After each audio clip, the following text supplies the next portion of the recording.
Amigos de Cuatro Vientos, de nueva cuenta con ustedes. Muchísimas gracias por estar en nuestra plataforma 4V TV Diálogos del día viernes. Este día viernes, que es 3 de septiembre del año 2021, y estamos transmitiendo desde la ciudad de Ensenada, Baja California, México, un programa más de los que tenemos cada 15 días con nuestro amigo y colaborador de Cuatro Vientos, Víctor Alejandro Espinosa Valle. Usted recordará que él es doctor en ciencias políticas por la Universidad Complutense de Madrid en España y también por la Universidad Nacional Autónoma de México, miembro del Sistema Nacional de Investigadores Nivel 2 y profesor investigador del Departamento de Estudios de Administración Pública del Colegio de la Frontera Norte, acá en Tijuana, Baja California. Bienvenido, Víctor. ¿Qué tal? ¿Cómo estás? Muy bien, Luis, Olga, ¿qué tal? Muchas gracias, muy amable. ¿Qué tal, Víctor? Pues amigos, amigas de Cuatro Vientos, miren aquí felices de estar de nueva cuenta con Víctor en este viernes, como cada 15 días. Y ahora porque tenemos temas que nos competen a todos, como es el informe, el tercer informe de gobierno del presidente Andrés Manuel López Obrador. Y el discurso que pronunció ahí en Palacio Nacional, y que ha sido comentado, me parece, Víctor, no sé qué opinión tengas tú, ha sido comentado en general en buenos términos por la manera tan concisa en que habló del aspecto económico, el que más subrayó y nos hizo recordar con esto que le llamaron los récords, las cifras récords, salvo, yo diría, salvo lo de las remesas que vienen de Estados Unidos y que no se pueden atribuir a una política del gobierno de López Obrador.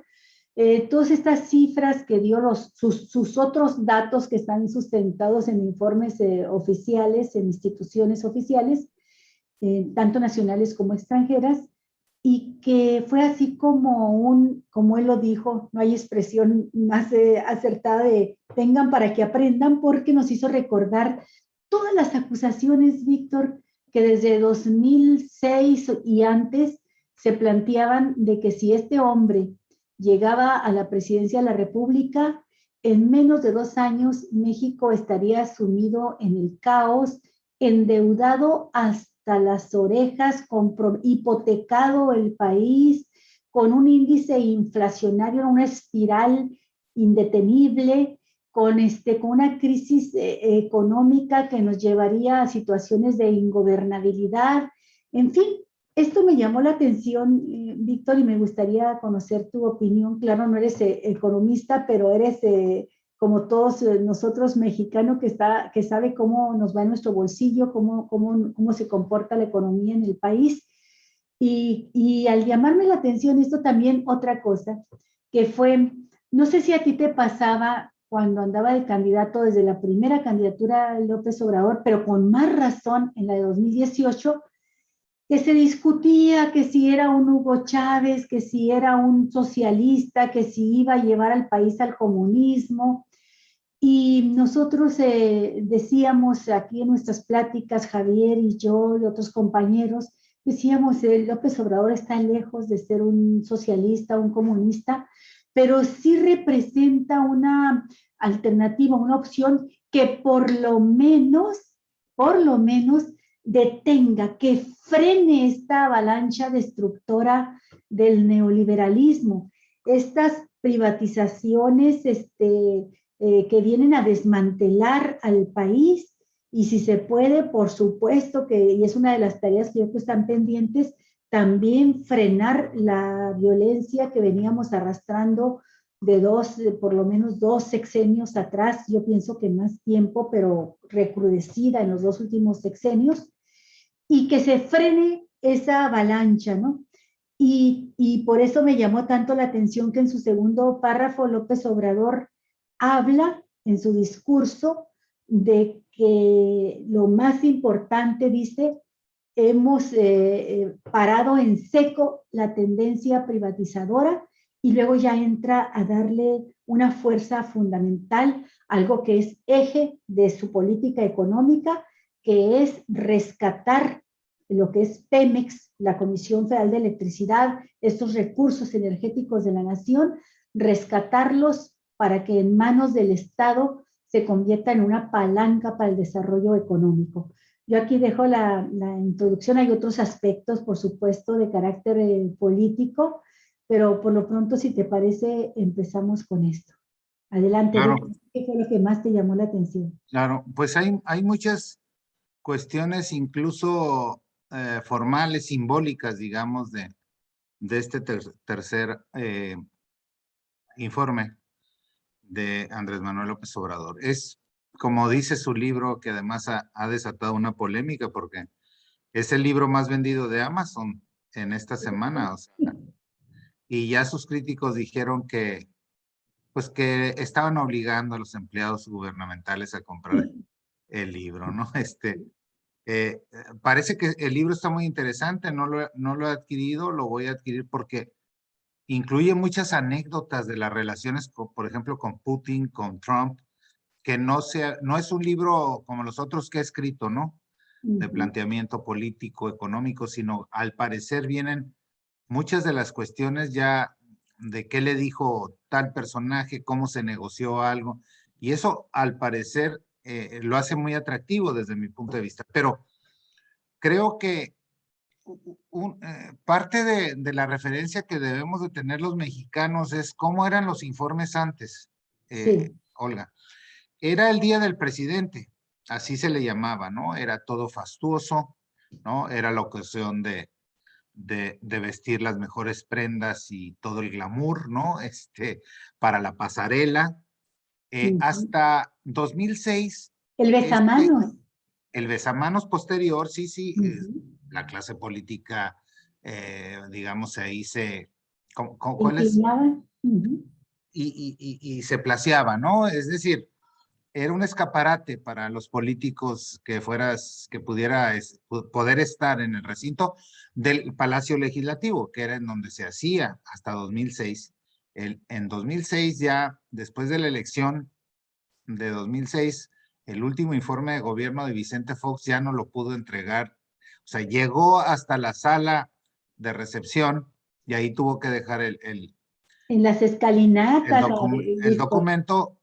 No pudo decir ningún mensaje, ya no le permitieron. Ya, la cosa estaba muy crispada, ¿no? El momento era muy complejo.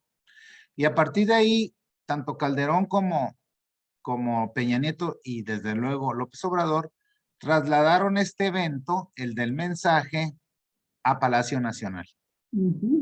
Y solo envían al secretario de Gobernación a entregar el documento, que es lo que marca la ley. En realidad no marca que debe de haber un protocolo, un mensaje, etcétera, pero ha sido la tradición. A diferencia de otros países que me parece que ha ido cambiando para bien, porque insisto, hay que recordar, por ejemplo, en los mensajes larguísimos de López Portillo, ¿no? Que podía hablar 4 horas, 5 horas, ¿no? Seguidas. El aplausómetro, ¿no? La gente lo interrumpía cada determinados segundos. Ahora fue interrumpido el presidente 2 veces y muy levemente, ¿no? Le dieron unos aplausos.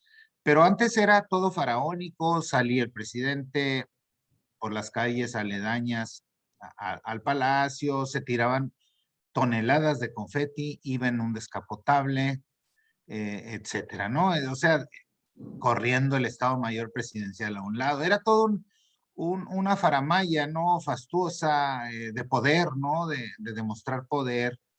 Y por fortuna ha venido cambiando a hacer una ceremonia pues mucho más modesta, más tranquila y con López Obrador. Creo que esta es la menos concurrida. Prácticamente estaba el gabinete, no había más gente, ¿no? Más de 40 personas. La Muy pandemia interesante. también. Claro, la pandemia explica mucho, pero ha venido cambiándose estas formas que me parece que es muy importante, ¿no? Tratar de bajarle un poco a esta pleitesía al jefe del Ejecutivo. Es muy difícil porque el nuestro es un sistema presidencialista. Y eso se reproduce, ya ves, los gobernadores lo reproducen, los alcaldes. Incluso ahora la moda es de los diputados hasta locales que hacen su informe y etcétera, ¿no? O sea, Ujú. es el momento de, de, de, de demostrarse ante el público, etcétera. Entonces esto cambió. Incluso hay cosas chuscas, ¿no? Cuando llega el presidente y doña Beatriz Gutiérrez Müller y resulta que no tenía asiento ella reservado, ¿no? Ajá. Entonces, Claudia Sheinbaum le dice, siéntese ahí, y dice, pero no es para mí, y dice el presidente, tú siéntate, como yo te doy permiso, ¿no? Soy el presidente. Y cosas así que, digo, eso hubiera provocado en otros tiempos el despido de algunos miembros del Estado Mayor Presidencial, o Claro. sea, Ujú. hubiera sido un escándalo, ¿no? Que le hubiera pasado a la Gaviota o a Margarita Zavala, o imagínate a la esposa de López Portillo, No, hubieran rodado Margarita, cabezas. ¿cómo se llamaba la esposa de López Portillo? No Sacha Montenegro, la esposa, ¿no? Sí, En fin, eso por un lado, ¿no? Fue un discurso 50 minutos, creo que bastante buen tiempo. Después de 3, 4 horas, me acuerdo de los expresidentes, era una cosa increíble, ¿no? Aburridísima, ¿no? Todo el mundo, eran puros logros y logros. Evidentemente, en un discurso de este tipo, es un mensaje político, ¿no? Básicamente, pues no se va a autoflagelar nadie, o sea, porque muchos dicen, es que no fue no fue autocrítico. autocrítico. Pues no ese es el sentido, ¿no? Creo yo, deberíamos de cambiar de formato, ¿eh? Yo creo que ya es el tiempo de avanzar. Se ha avanzado mucho, como lo reseñé, pero yo creo que ya estamos a tiempo de pasar a un formato. A mí me gusta mucho el formato español, por ejemplo, ¿no? No es ¿Cómo un es? presidencialismo, en donde, pues es el día, el debate por la nación le llaman, Ujú. y es todo un día en cadena nacional. Pero es muy interesante porque ahí directamente la oposición presenta planteamientos, le hace cuestionamientos directos y el presidente puede asesorarse con su equipo, con su gabinete, le pasan notas. Obviamente un presidente no tiene por qué saber de todos los temas, ¿no? Energético, laboral, político, relaciones exteriores, economía, hacienda. Y entonces ahí están sus asesores pasándole, y entonces es un debate realmente fuerte, no Ujú. es un día de lucimiento. Entonces, todo lo que quiere decirle a la oposición se le dice, acá qué fue lo que vino haciéndose. ¿Te acuerdas? Primero se da el posicionamiento de los partidos, el presidente ni los escucha, cada quien se echa su rollo de los Sí, partidos. en ausencia del presidente, sí. O sea, realmente no tiene ningún peso, pero si uno ve a un presidente debatir, digamos, con la oposición, con argumentos, pues es algo muy rico para la sociedad, ¿no? Ojalá, insisto, transitemos algún día. Le hemos bajado muchísimo eh, de lo que... Ahí incluso yo estaba viendo algunos videos de los últimos años de Peña Nieto. Las televisoras hacían un show previo y decían de las grandes bondades, los grandes cambios, hablaban de la familia, bueno, apelaban al sentimentalismo, era una cosa. Y por Unas ejemplo, crónicas de lo más empalagosas, que como hay un periodista nos video tocó de, vivirlo también, hay era un video terrible que te de tocara cubrir Peña el Nieto. informe. Peña Ujú. Nieto, imagínate, lo está entrevistando previo al informe Lucerito, por ejemplo, ¿no? O sea, de ese nivel, pues, de miel, de empalagoso, de cursi, ¿no? Que eran aquellos informes. Entonces, hemos transitado, pero creo que podemos seguir cambiando el formato hacia algo más republicano, más de debate, de ideas y de proyectos, etcétera, ¿no? Entonces, pero bueno, eso por el lado formal, ¿no? Yo creo que se hizo mucho hincapié, es lo que yo veo en el aspecto económico. Fue muy interesante, ¿no? Desglosó, pues, los que para él son los principales proyectos, ¿no? Pues la refinería de Dos Bocas, cómo se compró y en qué condiciones la refinería que está en Estados Unidos, cuánto costó, el aeropuerto Felipe Ángeles, cuándo se va a echar a andar y la diferencia con el Naim, ¿no? Con el antiguo, el aeropuerto de Texcoco, como los datos de la corrupción, y dijo de una cifra de 1.400.000.000.000 de pesos, que son los ahorros Por de la la austeridad. austeridad. Y fíjate que en la semana pasada estuve en una reunión con un personaje mexicano. Yo creo que ustedes lo ubican, fue secretario de Hacienda, de Relaciones Exteriores y de la OSDE por 15 años, José Ángel Gurría. Ría. Tuve la oportunidad ahí en el Centro de Era Estudios el ángel de la dependencia. José Ángel Gurría. Ujú. Muy interesante la charla que tuvimos en el Centro de Estudios México-Estados Unidos, aquí en la Universidad de California en San Diego. Muy interesante porque fue muy respetuoso, me llamó mucho la atención, ¿no? Yo pensé que se iba a lanzar contra el presidente, fue muy, muy respetuoso y muy claro, muy didáctico. Entonces él decía que, por ejemplo, si no hay endeudamiento, como no lo hay en el caso del presidente, en el gobierno del presidente López Obrador, no ha recurrido al endeudamiento y no sube los impuestos, ¿De existe dónde? existe un grave problema pues para seguir invirtiendo y desarrollando los proyectos, ¿no?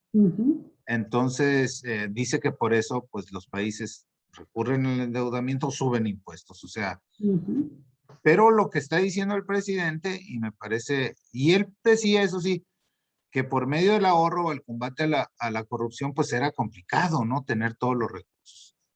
El presidente ha apostado a una política distinta de no endeudamiento y de no subir impuestos, y pues nos da la cifra ahora y en la que se está apoyando, y yo me imagino, no sé si en esta cifra incluya el combate a la corrupción, pero él hablaba de ahorros, ¿no? Por la austeridad. Esto me lleva a una situación muy, muy interesante en términos de lo que tú decías al principio, ¿no? ¿Cómo calificar al proyecto del presidente López Obrador? O sea, es socialdemócrata, es de izquierda, es de derecha, ya ves, sus adversarios dicen que es populismo, no saben bien a bien qué es eso, pero dicen que es populismo en términos despectivos. Pero fíjate que es un proyecto desde mi punto de vista muy heterodoxo, es un planteamiento porque digamos, comparte con los proyectos neoliberales que tanto critica el tema de la austeridad gubernamental. Esta es una característica de los proyectos neoliberales, ¿no? Austeridad, ¿te acuerdas desde Miguel de la Madrid y no se diga con Salinas? Oye, Todo lo que... pero nunca se aplicó. No, O no, sea, pero aplicaban la austeridad, pero lo que hacían era recortes, recortes eliminación de secretarías, eliminación de instituciones, y pero en retirada del realidad Estado de la ellos vivieron como intervención mis reyes. económica. Sí. Ajá. Había una retirada, lo que sí hizo el proyecto neoliberal es una privatización. Ajá, el adelgazamiento del Estado, le decía. Fíjate, más o menos cuando empieza el gobierno de Carlos Salinas de Gortari, el total de empresas en las que se materializaba el intervencionismo del Estado, paraestatales, de participación social estatal mayoritaria, minoritaria, fideicomisos, etcétera, etcétera, había 1,155. Y al terminar el sexenio de Salinas quedaban 280, para que veas el tamaño del adelgazamiento. Quedó el Estado mexicano como gallina desplumada. Hicieron un estado modesto, decían, porque utilizaron mucho algunas categorías, ¿no? El estado modesto, porque el estado robusto es corrupto, es ineficiente, entonces vamos al estado modesto, etcétera. Fue todo un planteamiento muy interesante. ¿Qué comparte la austeridad? Pero a diferencia del neoliberalismo, en donde hay una retirada del Estado, ¿no? La austeridad, por otro lado, se está canalizando los recursos de la austeridad en proyectos sociales, ¿no? Entonces, digamos que es una diferencia bien interesante porque normalmente los estados socialdemócratas generan mayor intervencionismo estatal, suben impuestos a los más ricos para tener más recursos, pero hay un fuerte intervencionismo, ¿no? Del Estado, digamos, ¿no? Acá se ha cortado, por ejemplo, el crecimiento del aparato gubernamental para canalizarlo por otras vías, ¿no? Que son los proyectos sociales, básicamente, ¿no?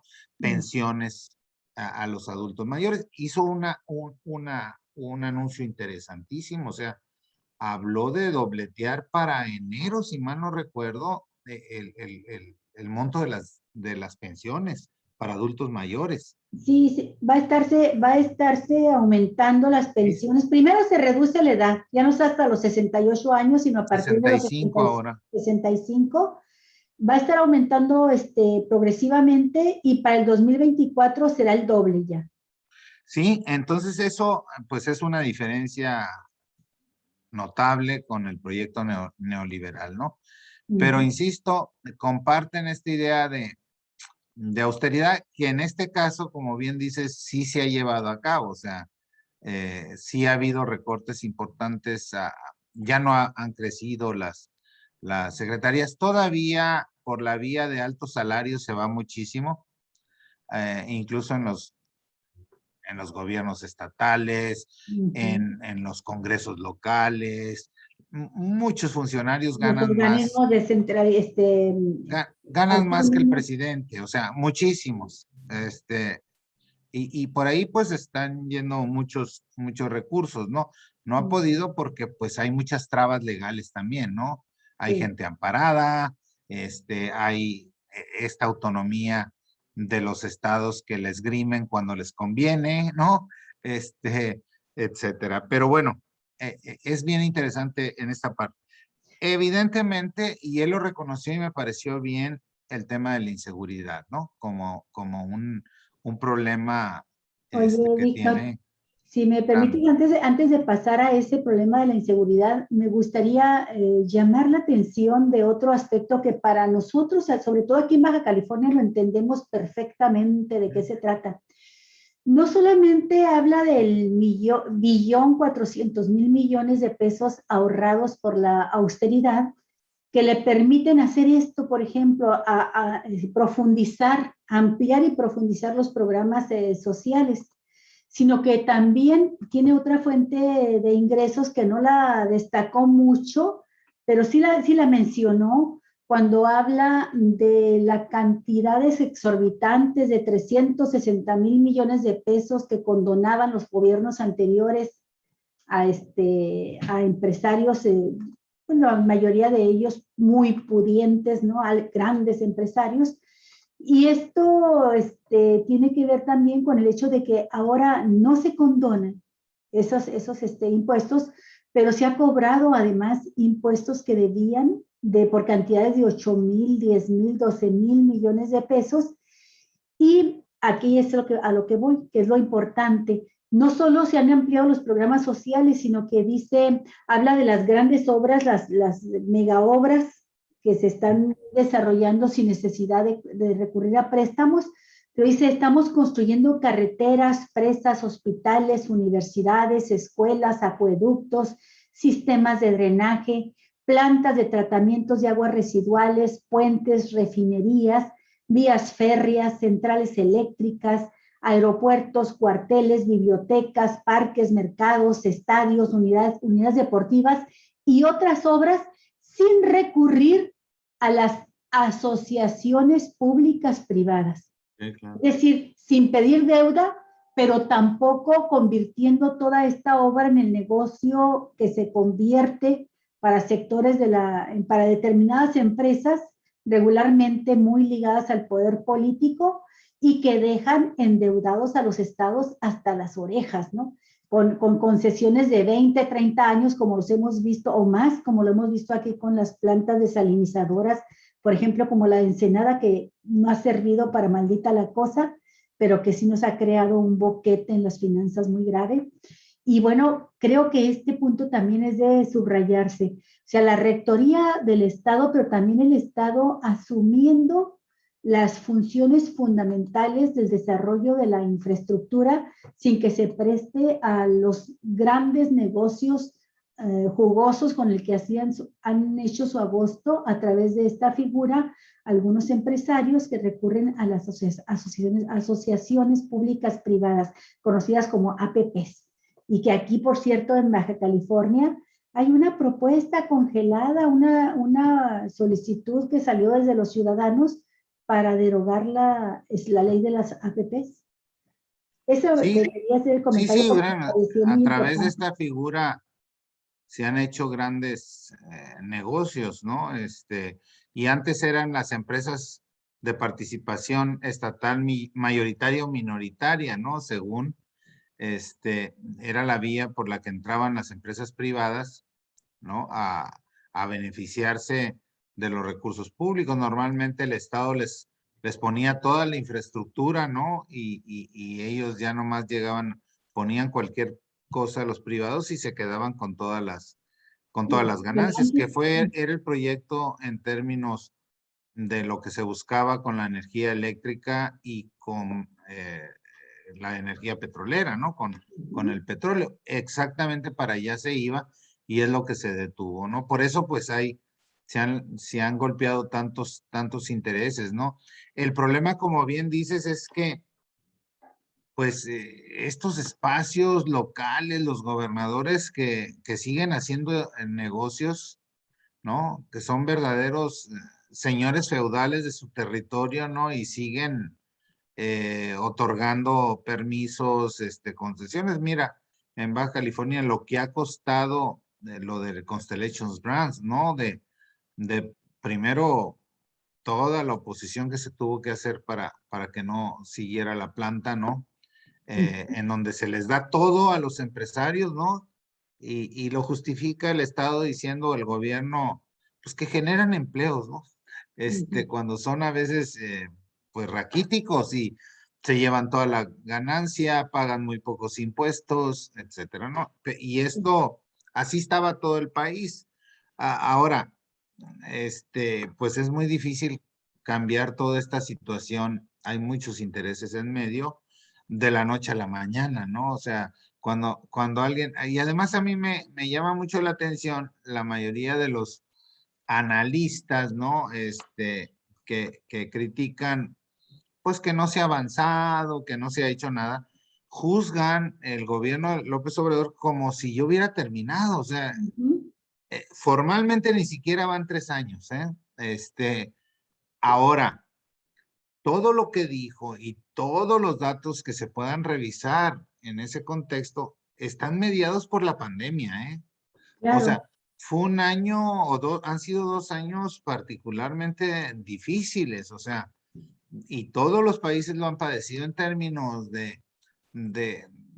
sobre todo de generación de empleo, de permanencia del empleo, de no pérdida del empleo, De caída etcétera. del Producto Interno Bruto. O sea, todos los países lo han sufrido, no tendría México por qué no padecerlo, y en medio de todo eso, uno dice, bueno, sí, quisiera uno que ya no hubiera pobreza, etcétera, pero eso no es cuestión de un sexenio, además, aunque no hubiera habido pandemia, ¿no? Yo creo que es tal la polarización económica, la desigualdad social en el país que no se puede resolver en 3 años, ni en 6, ni en 12. O sea, la acumulación de capital, la concentración, etcétera, pues no se puede resolver por esas vías, ¿no? Entonces, pues es muy complicado, ¿no?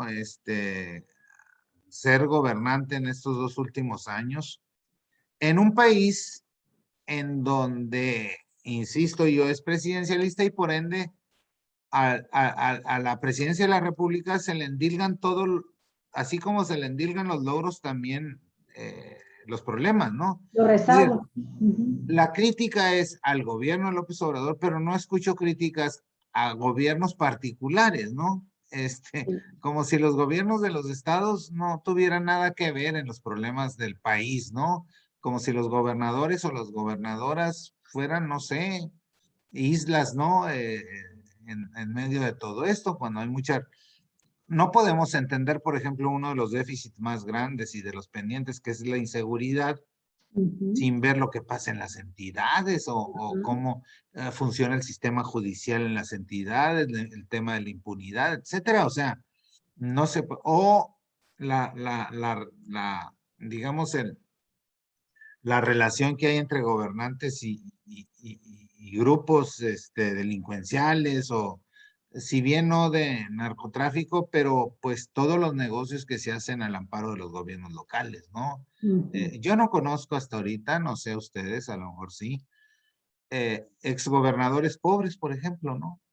O alcaldes de grandes ciudades que hayan terminado porque que no tengan de qué vivir o que nomás dependían de su salario, ¿no? O sea, hay muchísimos negocios que se hacen al amparo de los gobiernos del estado y eso también impacta en los índices generales del país. Ujú. Insisto, yo creo que el tema que fue más autocrítico es el de la inseguridad. Sí. Dijo que no, si bien los homicidios no se han seguido andando, que se estabilizó con respecto al año pasado, pero quiere decir que son muchos, ¿no? Y nadie puede ocultar el sol con un dedo, ¿no? Entonces, ese es uno de los grandes desafíos de los pendientes, ¿no? Cómo combatir la inseguridad que no está fácil. Mencionó explícitamente el tema de Ayotzinapa, ¿no? O Como como un uno de los pendiente, 100, de las 100 compromisos de campaña que no ha pero cumplido. dijo que dos no ha cumplido. Ese y la descentralización administrativa, el llevarse Que, las que, secretarías a los que eso estados. está, yo no lo entiendo bien a bien, fíjate, pese en algún tiempo estudiar eso, lo que es la administración pública, porque más bien su proyecto, creo yo entender, es un proyecto de desconcentración, es decir, de Sí, sacar del centro lo que se intentó, ¿te acuerdas? ¿Se acuerdan después del terremoto? Que sí, dijeron, vamos se a mencionó desconcentrar de como la Ciudad de una México opción, sí. y Ujú. sacaron el INEGI, ¿te acuerdas? Sí, cómo no. Aguascalientes, fueron como dos, pero al rato, es que es un sistema concentrador, al rato ya estaba, pues, en el centro del poder, ¿no? En donde está la grilla, en donde está el poder, ahí están las Ujú. secretarías, entonces, yo no sé realmente si se trata de simplemente una desconcentración, es decir, sacar las oficinas de la Ciudad de México. Yo creo que por eso se le ha embrollado tanto. Ya no es un tema que él esté insistiendo, ¿no? Porque costaría mucho crear la infraestructura para sacar las grandes secretarías. No sé si eso resuelva el problema urbano de la Ciudad de México, no creo, ¿no? Que impacte, y sí tendría impactos grandes en términos económicos, sacar a toda la burocracia o gran parte de la burocracia del centro del país, pero Turismo ya está en Quintana Roo. Creo que agricultura la llevaba para Sonora. Son 3 sí, secretarías que pesca la puede los titulares sacar, sí se claro, fueron a radicar a esos estados, ¿no? pero no veo Hacienda, no No. veo economía, relaciones exteriores, no le vería mucho sentido, pero bueno, dice él que son los dos pendientes, ¿no? Ayotzinapa y la descentralización, le llama descentralización, pero la descentralización en términos formales que es pasar de una esfera a otra, y Sí, entonces sería bajar del centro a las entidades, descentralizar a las entidades las funciones. ujú. Sacar del centro es desconcentrar, Sí, es simplemente. desconcentrar, esa es la palabra, porque al contrario, fíjate, lo estaba escuchando hoy en la mañana, estaba hablando del Sistema Nacional de Salud y volvió a retomar el tema del INSABI, del que dice, pues no se ha dejado de trabajar, daba algunos datos muy interesantes de cómo se va a federalizar todo este sistema. A diferencia de lo que fue el Seguro Popular que tanto defendieron Fox y Calderón y que lo continuó Peña Nieto, de que se entregaron los recursos a los estados y fue una tremenda fuente de corrupción. Los estados se quedaron con el dinero que iba para el Seguro Popular, lo usaron en quién sabe qué.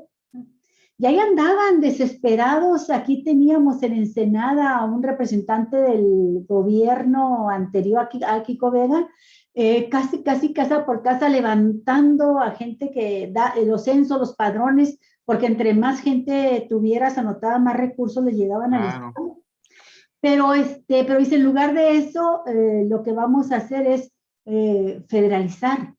Y daba la información de que recordarás que los gobernadores panistas y algunos priistas se negaron a entrar al INSABI, al Instituto Nacional de Salud y Bienestar, con el que suple y cambia al Seguro Popular, y ahora dice que pues ya prácticamente todos están de acuerdo en que se centralice porque el gobierno federal asumirá al 100% la responsabilidad de entregar la atención médica a toda la población, que es como el 50% de la población que no tiene servicios médicos dentro del sector público, como el Seguro Social, el ISSSTE, etcétera.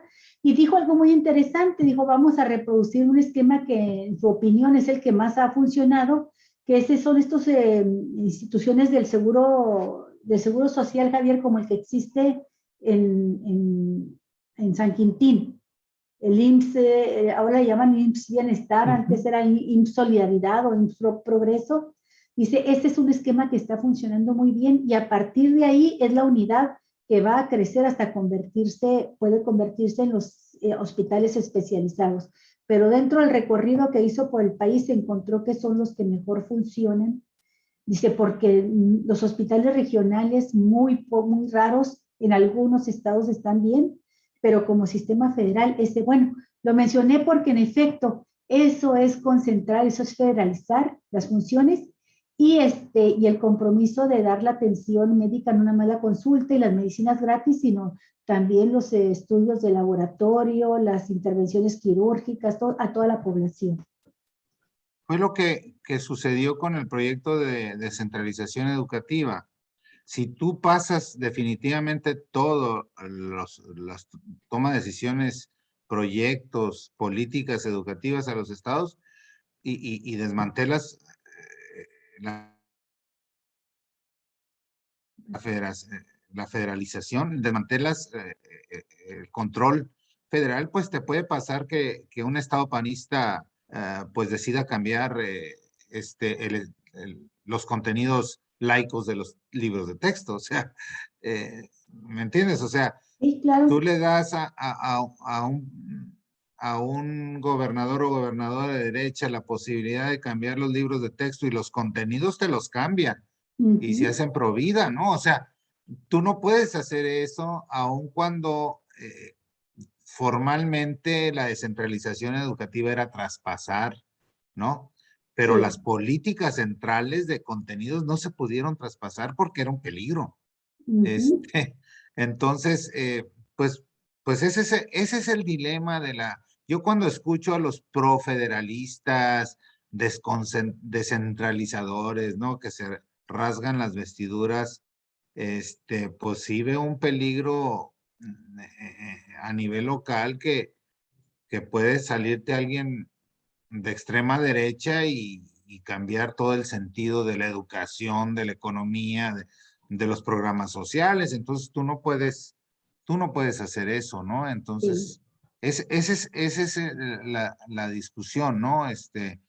Porque, y lo vamos a ver en la discusión del futuro de los órganos electorales, ¿eh? Es lo que viene. Siempre Sí, había sido eso, ¿no? sí. Se iba a crear un órgano nacional como era el Instituto Nacional Electoral en 2014 y los gobernadores se opusieron a que desaparecieran los órganos locales y lo que quedó fue un monstruo, un híbrido, ¿no? En donde ahora, por fortuna al menos, el Consejo General designa a los consejeros locales que antes eran cuotas de los partidos locales, ¿no?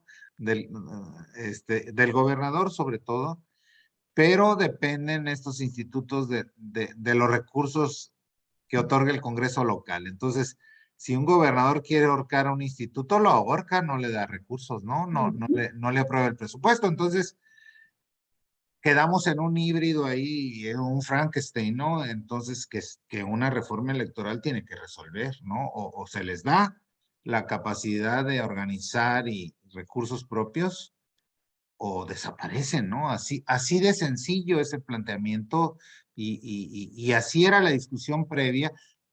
O sea, no fue un cambio de nombre de Instituto Federal a Instituto Nacional, era un Instituto Nacional Electoral, ¿no? Pero como en este tema, en otros temas, pues los gobernadores se unen, ¿no? Quieren, ah, ¿cómo se dice? Conservar, sobre todo recursos, ¿no? Que es lo que les conviene. Es una discusión muy complicada, ¿no? La relación entre federación y descentralización, ¿no? Concentración, federalización, centralización. En otros estados nacionales, como en España, tampoco se ha resuelto, ¿no? Ahí es más fuerte porque sí son comunidades autónomas, ¿no? Con estatutos incluso, pero en este país si no existiera el centralismo también, pues ya hubieran pasado muchas cosas terribles en las entidades, porque nuestro país nació siendo centralista, hay que ser claro, ¿no? Desde el centro se crearon muchas entidades. Baja California fue el resultado también de una política de descentralización de las Cárdenas, o sea, etcétera. Pero bueno, esta es otra discusión que luego la podríamos tener. Y bueno, yo creo que fue un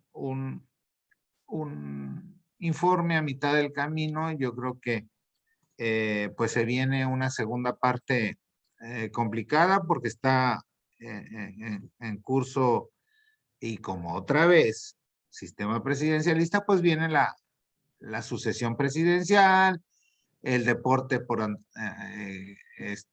excelencia en este país es atinarle al tapado. Ahora, pues también hay varias tapadas, con todo respeto, pero ahora con el lenguaje inclusivo, pues así se tiene que decir, ¿no? Tapados y tapadas. Y entonces, Falta que quiere hacer, lo que quiere. compañeros y compañeres, entonces, bueno, pues empieza el deporte, ¿no? Más todo mundo, porque de eso dependen muchos futuros, ¿no?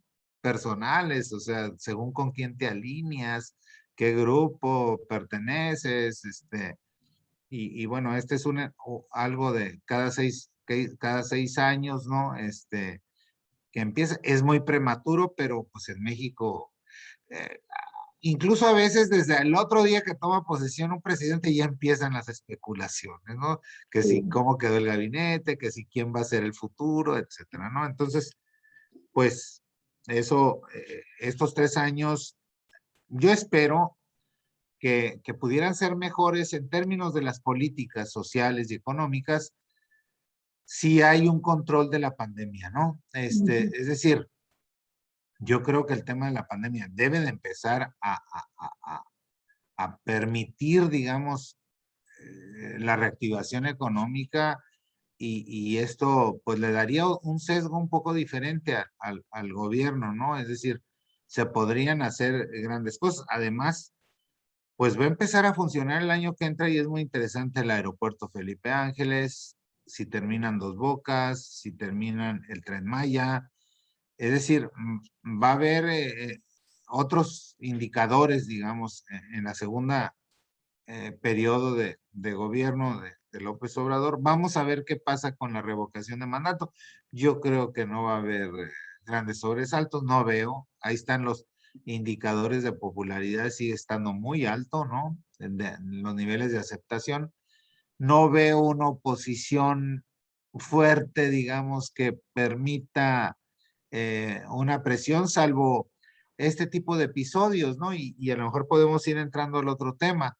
De la derecha, que está muy ligado a lo que sucedió esta semana con el espectáculo circense afuera del Palacio del Congreso local, ¿no? Oye, Víctor, con Lía Limón y compañía, ¿no? Sí, me gustaría antes puntualizar algunas cosas de la seguridad pública, de la violencia, porque hay algunos delitos, por ejemplo, que estaban muy altos antes de que entrara este gobierno y ahora registran un descenso importantísimo de alrededor del 30%, como es el robo de vehículos, por ejemplo, ¿no?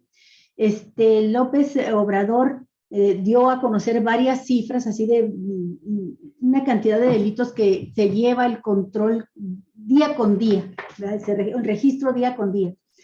Pero en esto de que se logró frenar la línea ascendente de homicidios dolosos, que es el de mayor impacto, el que ha sido más difícil de combatir, me gustaría mencionar algunas cifras rápidamente que son importantes. No lo voy a mencionar en estos términos. Mira, cuando entró Vicente Fox en el 2000, él tenía 11 homicidios dolosos, había en el país 11 homicidios dolosos por cada 100,000 habitantes. Y Vicente Fox termina disminuyendo la cifra a 9.8 por cada 100,000 habitantes. Esa es la cifra que recibe Calderón. Y cuando Calderón termina en 2012, fíjate, de 9.8 se va a 22.47 homicidios dolosos por cada 100,000 habitantes. Y luego, así más o menos recibe esa cifra Peña Nieto y la termina con 29.35 homicidios dolosos por cada 100,000 habitantes. Esto significa que el salto con Calderón fue terrible, del 9 a 22. Pero en el caso de Peña Nieto en adelante hubo un incremento constante de un aproximado de 3 puntos, o sea, 3 puntos más por cada 100,000 habitantes de muertos, ¿no? Y ahora andamos en la última cifra que dio a conocer Rosa Isela Rodríguez, de Secretaría de Seguridad Pública, que es el conjunto de información del Secretariado de Seguridad Pública, habla de 27. Andamos abajito del 27 por cada 100,000 habitantes. Si hubiésemos seguido en esa línea ascendente, andaríamos ahorita como en 32 o 33 muertos por cada 100,000 habitantes. Es muy importante esto porque se frena, se mantiene frenado el crecimiento de los homicidios dolosos y empieza un declive. Claro, hay estados de la República donde se alcanzan hasta los 100 muertos por cada 100,000 habitantes, ¿no? A veces se ha llegado a rebasar los 100 y ya se habla de una franca epidemia de homicidios.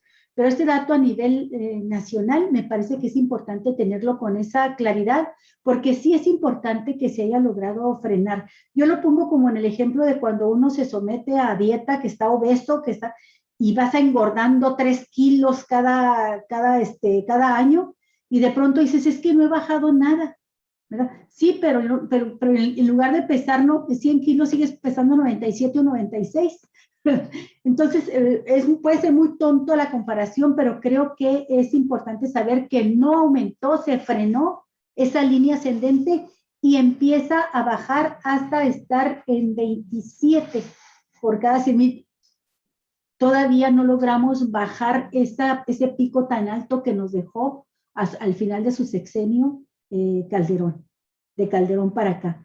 Lo que me preocupó a mí mucho fue en los informes que dio, ni siquiera lo de feminicidio, donde dice que se da un crecimiento de 13%, pero a diferencia de lo que existía antes, que mataban a una mujer y no lo clasificaban como feminicidio, ahora es una política de Estado que cualquier asesinato de una mujer de entrada se clasifica como homicidio.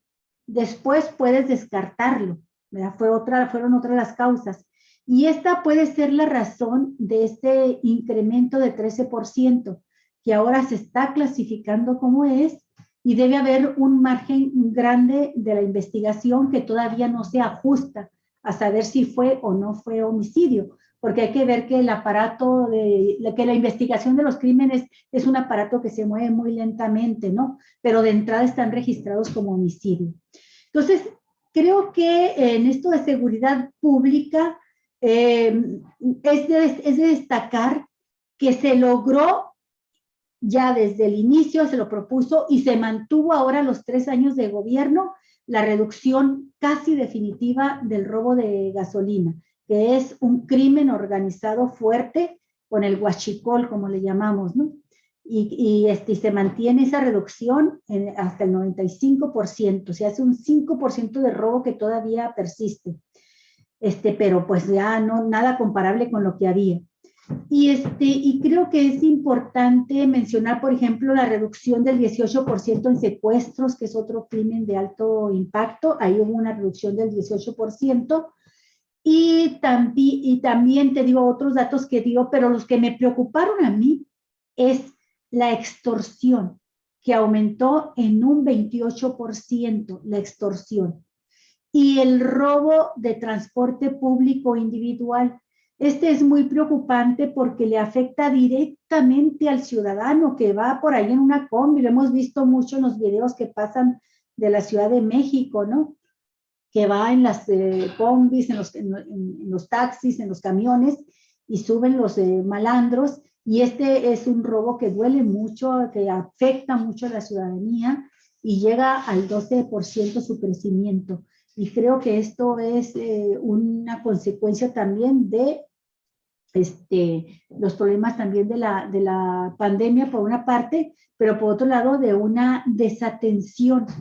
Fundamentalmente yo lo ubicaría estos casos en la Ciudad de México, donde están centrados en estar buscando cómo controlar los homicidios dolosos, el crimen organizado, pero se descuidan estas áreas que a la hora de la hora son de las que más se mencionan, son las que más duelen, porque pues va directo contra los tuyos, tu familia, quien no la debe, no la teme y ¡pam!, le caen, le pegan. Creo que eso es lo que quería mencionar en seguridad pública. Antes de entrar a este aspecto tan interesante que tú has mencionado de la oposición, ahora definida cada vez más como una ultraderecha y coordinada internacionalmente. Esta información que saltó ayer, ¿no? Y antier, de las reuniones de los senadores panistas con Santiago Abascal, el líder de este partido ultraderechista español, Vox, la carta que firman, ¿verdad?, los senadores en este pacto internacional, que es una carta antiderechos, va fundamentalmente contra las conquistas que han logrado las mujeres, que hemos logrado las mujeres, ¿no? Pero no solo eso, van por el poder político, que es lo que realmente les interesa. ¿Qué nos dices de esto? Sí, ¿Cómo lo viste? sí, bueno, tremendo, ¿no? Yo creo que pues ha habido trabajos clásicos, ¿no? Que demuestran cómo la ultraderecha se ha nucleado en el PAN, ¿no? El trabajo de Álvaro Delgado, ¿no? Sobre el yunque, Sí. clásico, ¿no? Y bueno, ya sabíamos todo esto, ¿no? De cómo en el PAN, no quiere decir, así como en algunos partidos hay corrientes, hay grupos, no quiere decir que todos sean yunquistas o fachos. No, lo estamos viendo ahora en el deslinde de algunos personajes panistas, ¿no? Acerca de esta reunión y de esta carta que firmaron con Vox. Vox es un partido de ultraderecha español, fundado apenas en 2013, en diciembre. Tiene ya una presencia importante en algunos cargos en España. Evidentemente se nutre mucho de la tradición franquista, que siempre ha estado ahí. ¿no? En España, que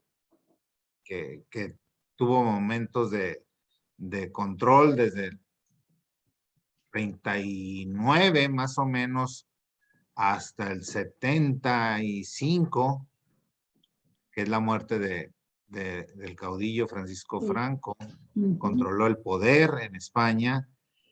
Y bueno, surge este partido, Vox, que por ejemplo tiene 52 diputados en el Congreso Federal de 350, o sea, es una presencia fuerte.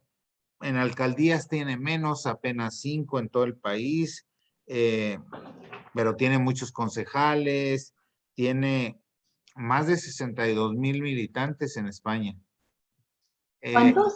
62,000 militantes. Una fuerza muy grande. Es una fuerza muy importante, es una decisión del Partido Popular, que el Partido Popular es muy semejante al PAN, ¿no? Al Partido de Acción Nacional, es este tipo de partido. Es una ruptura y surge Vox, pues obviamente los más ultras, ¿no? Y derechistas se van a Vox, pero en el Partido de Acción Nacional todos sabemos que hay estos grupos ultraderechistas, ¿no? El Yunque, y otros personajes. Yo veía en esta reunión que tuvieron senadores del PAN con el líder de Salvador Abascal, se llama el líder de Vox. ¿No es Santiago Abascal? Y Santiago, ahí está, es el que estamos viendo en pantalla. Es Albert de Santiago. Es Santiago, perdón, Abascal. Sí. Salvador Abascal es mexicano y también es ultraderechista, ¿no? Sí, es el representante de, no sé si del Yunque en México.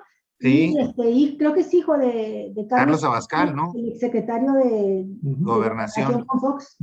El que fue prohibió la Colón, primeramente, después formó parte integrante fundamental del Yunque, precisamente para armar todo el paquete ultraderechista. Claro, y fue el que prohibió la lectura del libro de Fuentes en las escuelas, Aura, ¿no?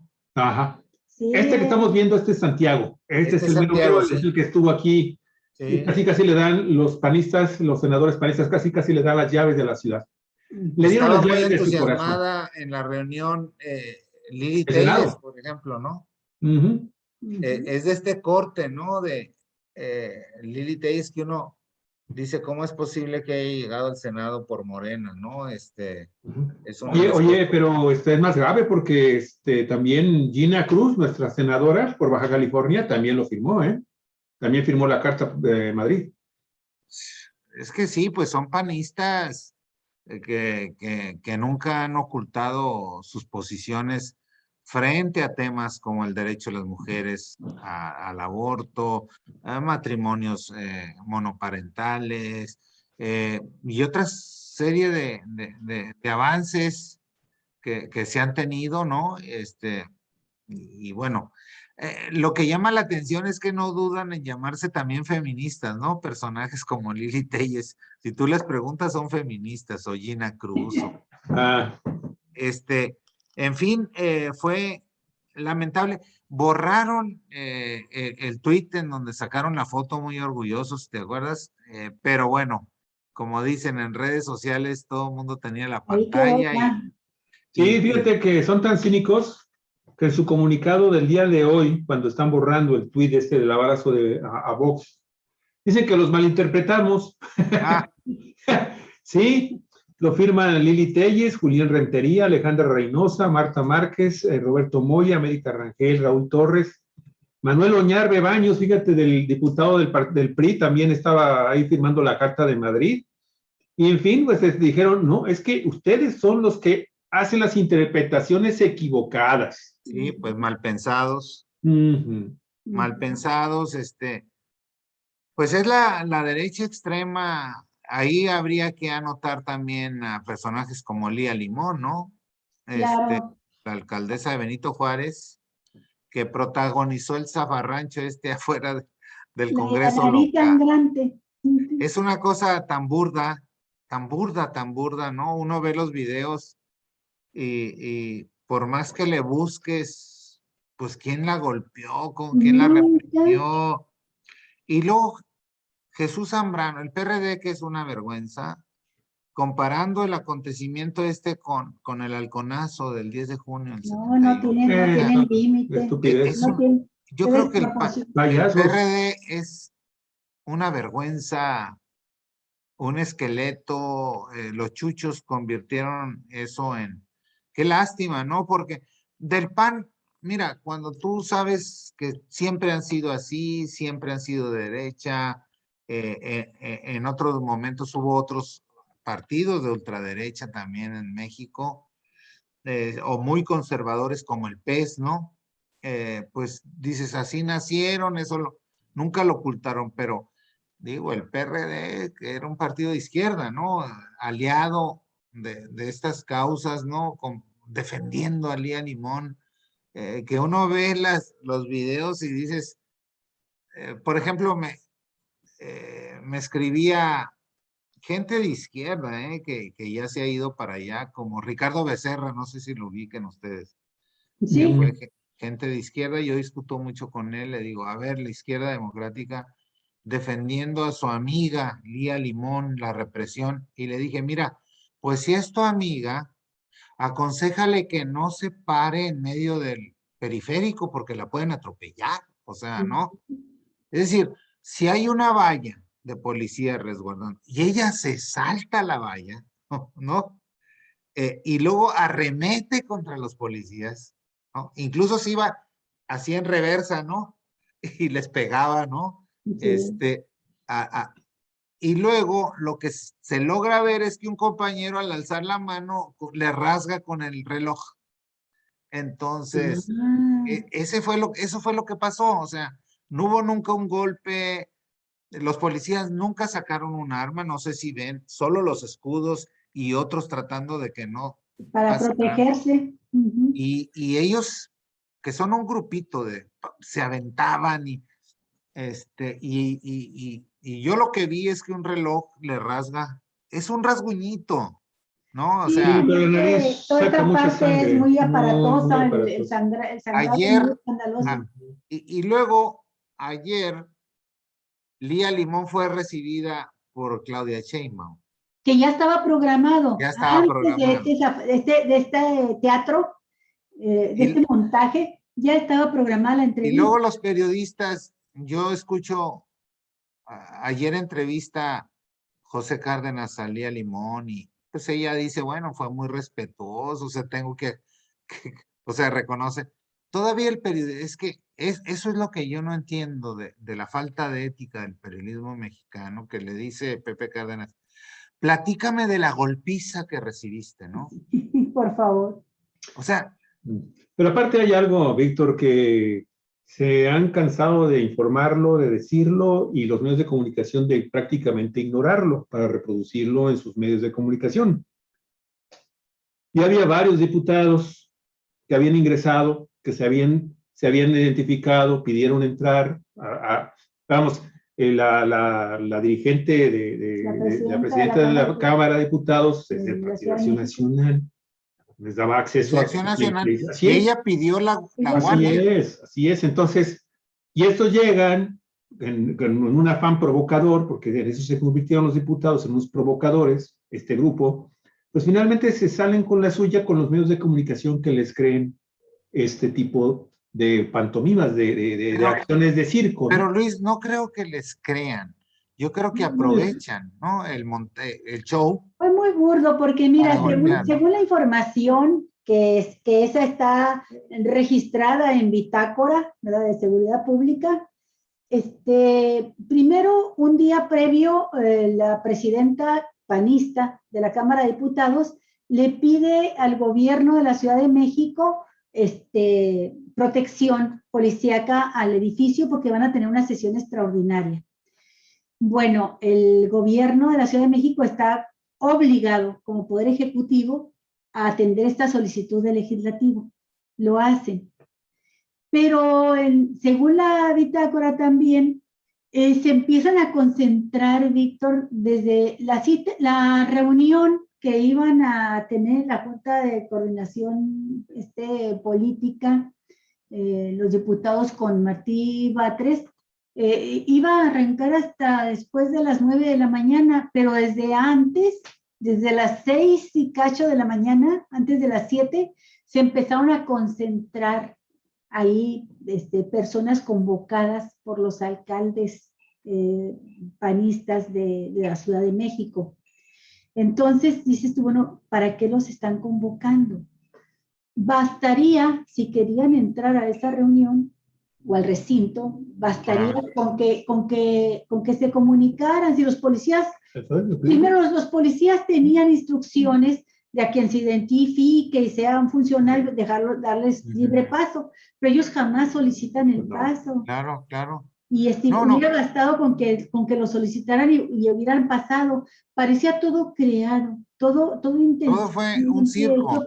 Para crear este circo, sí. Pero es algo que no debe de sorprender, porque ya lo hicieron en aquella otra ocasión cuando se hubo las manifestaciones por los hechos que estaban ocurriendo en Cuba, recordarán hace también como unos par de meses atrás, en donde el dirigente de una organización de derechos humanos fue a la embajada. Fue a la embajada y iba con toda la intención, igual lo mismo, como un estilo, como alguien que iba ya a provocar un acto de violencia al quererse meter por la fuerza a la embajada de Cuba. ¿Ustedes recuerdan? Sí, son provocaciones. Y ahí lo agarraron los cubanos, los de seguridad privada, los de seguridad pública de la embajada, y le dieron su buena empujadita. Pero eso es lo que están haciendo desde hace un buen rato, buscando cualquier incidente o cualquier oportunidad para victimizarse y entonces generar polémica con los medios de comunicación que les son afines. Y es un estado represor, etcétera, ¿no? Fíjate que incluso trascendieron pantallas de WhatsApp en donde les daban la orden, ¿no? Y les decían que si iban a querer un cargo, etcétera, tenían que acudir a los militantes, ¿no? A los allegados del Lía Limón. O sea, eso no lo sabía. Sí, lo reprodujo, si mal no recuerdo, en Epigmenio Ibarra. Saca las pantallas, en donde dice ahí claramente, es una orden, tiene que presentarse mañana. Si alguno no asiste, ya sabe que peligra su cargo, etcétera, en el próximo gobierno de la alcaldesa. Entonces, y hay otro personaje ahí que se habla poco, creo que Aida, ¿no? Se llama otra alcaldesa. Sí, Cuevas. Sí, la que se brincó. Ella. Sandra Cuevas, creo. Hubo un video, yo lo reproduje en mi cuenta de Twitter y me parece sumamente extraño que nadie le dio vuelo. Es un video clarísimo. Quien lo sube le llama a ella Lady Cachetadas porque va. No sé si fue en esta misma semana o qué pasó, pero ella va a pedirle cuentas por alguna orden que no acató. Se ve que era una especie de coordinador en la campaña de ella, etcétera, y le va a reclamar. Y la tratan de controlar y ella va subiendo de tono, se va y regresa. Y el cuate le decía, ya, tranquila, todo el mundo la trataba de calmar, pero y al final le suelta un golpe, pero fuerte en la cara, ¿no? Sí. Y nadie... El año pasado fue. Fue el año pasado. En octubre de 2020. Sí. Ok, gracias, porque yo no ubicaba la fecha, pero no hubo mucho escándalo de eso, ¿eh? No, yo no sé, yo me imagino si el que le hubiera pegado hubiera sido un hombre a ella, lo hubieran linchado, ¿no? Por agresión, no sé si las feministas de derecha salieron a defender incluso este acto, o las de izquierda debieron de haber salido a cuestionar a Aida Cuevas, ¿no? Que tiene nombre de la cantante. Sandra Cuevas se llama. Sandra, sí, porque Aida Cuevas era una bailarina. ¿No? Sí, es Sandra Cuevas. ¿Cómo le decían estas rumberas? Ese tipo una de... vedette. Una vedette. Aida Cuevas es una cantante. Y cantante, sí, pero empezó antes como... En fin, yo creo que es un montaje lamentable. Van a venir más. Y otra anécdota de los periodistas es que son increíbles. Otra vez, yo a veces ya no los escucho por salud mental, pero a otras veces los monitoreo. Qué triste. José Cárdenas, hablando del tema, invita a su comentarista, María Amparo Casar, este personaje polémico del CIDE, por cierto, también. Así es, y que también está involucrada con las organizaciones de Sí, no, ultraderecha en México. sí. Ella fue asesora de Santiago Krill, ¿no? Así es.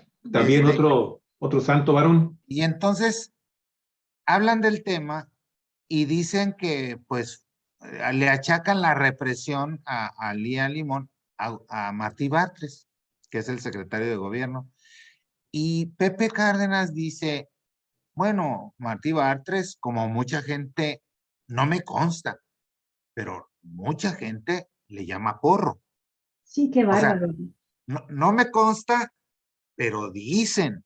Y Ujú. entonces ella dice, sí, critican el circo, porque hubo una alusión de Claudia Sheinbaum diciendo que estaba en contra del circo De que político. se hiciera de la política un Y circo. dice María Amparo Casar así con una ligereza, sí, entonces se les olvida que ellos hicieron, Morena hizo el circo en 2006, cuando iba a tomar posesión Felipe Calderón. Y yo le mandé yo saqué un tuit y le decía, a ver, infórmenle a la profesora que Morena se formó en 2014 y lo que está aludiendo es de 2006, Ujú, ¿no?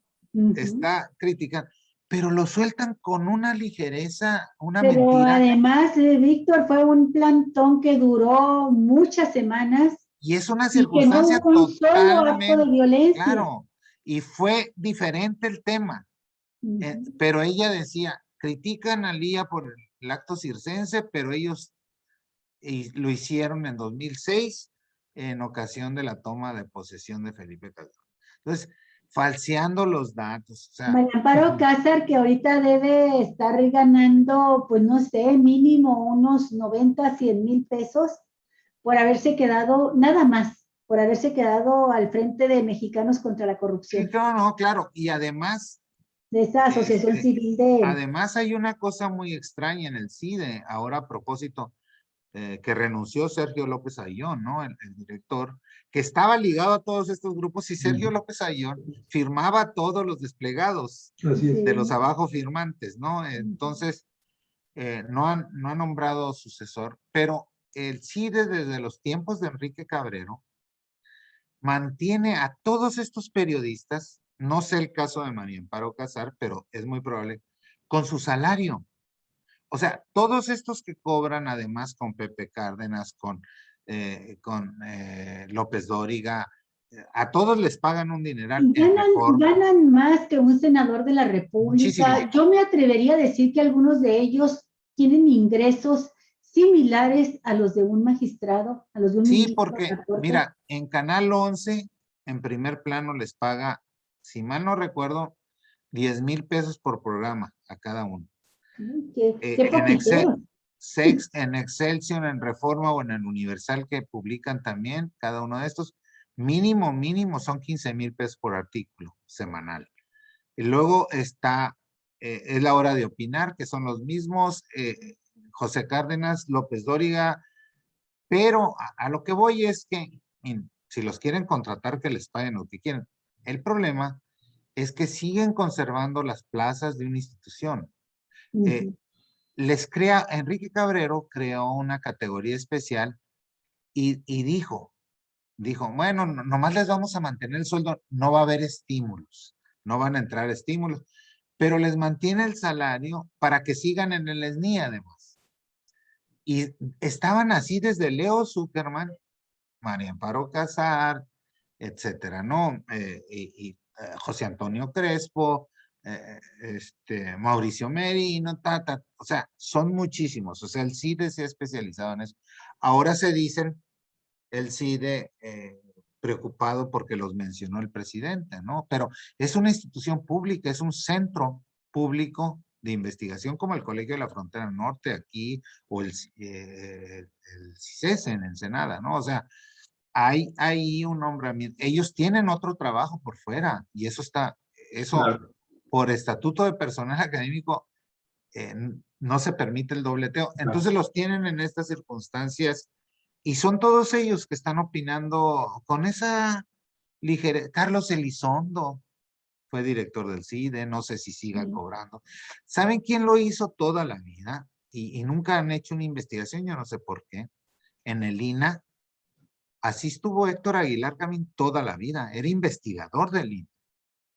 Sí. No sé si siga siendo, pero él era... Lo que pasa, Víctor, creo yo, a final de cuentas, esto viene a demostrar que precisamente para tratar incluso de ligar todo lo que estás diciendo al tema de lo de la presencia tan pronunciada en estos últimos años ya de la derecha y notablemente de la ultraderecha, es que precisamente esta organización del Yunque, que tiene trabajando desde los 30, de la década de los 30, quizás en los 20, durante el franquismo, empieza a desarrollarse, se consolida, luego se exporta a México, a otros países de Latinoamérica, y eso es lo que ellos hablan como la iberoesfera, no sé si lo escuchaste, Sí, es un sí. concepto también muy especial y muy peligroso, y que finalmente les ha redituado en la cooptación de todo este tipo de personajes, si no es a través directamente de las organizaciones y las fundaciones que han formado a nivel de sectores, de sociedades civiles o de organizaciones privadas, y que se están financiando y que tú lo sabes, una enorme cantidad de recursos que provienen de empresarios que tienen esa afiliación de la ultraconservación, de los valores, de los altos valores católicos, porque Dios es finalmente el que tiene el plan para desarrollar las cosas en este mundo y erradicar al comunismo y erradicar al populismo y todo este tipo de gobiernos y a estas corrientes de progresistas, porque también se maneja mucho la crítica a este concepto de desarrollo político, económico, social y cultural en el mundo, y fundamentalmente en la esfera de Latinoamérica y de España, pues llegaron a tener esta consolidación, pero esto que está sucediendo con la presencia de este señor Abascal tiene que ver también con una muy fuerte presencia todavía del clero intolerante, Claro. el clero perseguidor de las ovejas negras del Señor, que tienen sus orígenes desde la época de la colonia y mucho antes. El centralismo es una forma precisamente que se impone desde España en la época del colonialismo. No te voy a dar ningún tipo de lección, tú lo sabes perfectamente bien, Víctor, que ha generado toda esta serie de traumas impresionantes en la política nacional, cómo se fue creando, e incluso esta lucha permanente en lo que Andrés Manuel López Obrador ha dicho, los conservadores y los liberales. Bueno, tiene muchísimos colores más, no es nada más negro y blanco, hay muchísimos grises por ahí, muchos matices, efectivamente, gracias. El asunto es que en los últimos 20 años, bueno, ¿desde cuándo conocemos también de la existencia de los tecos, por ejemplo, del MUR, por ejemplo, de organizaciones de ultraderecha que han estado combatiendo al comunismo en México y de una manera muchas veces violenta, ¿no? Desde mediados del siglo pasado. Así es, le costó la vida, posiblemente eso fue lo que le costó la vida a Manuel Buendía. A Manuel Buendía, este extraordinario columnista mexicano, que entre muchas cosas que descubrió al público, pues es este tema de precisamente de los tecos, de los yunques, de todo este tipo, y otros periodistas excelsos que han estado haciendo investigaciones, y esto que sucedió con Wikileaks, que saca todos los papeles y se los entrega a 4 medios a nivel internacional. Bueno, el asunto es, mi estimado Víctor, que sí, efectivamente vamos a escuchar, estamos apenas en el inicio de una embestida cada vez más fuerte y más intolerante, más radical, más radicalizada de la derecha, de sus operativos, no solamente en México, sino en Latinoamérica.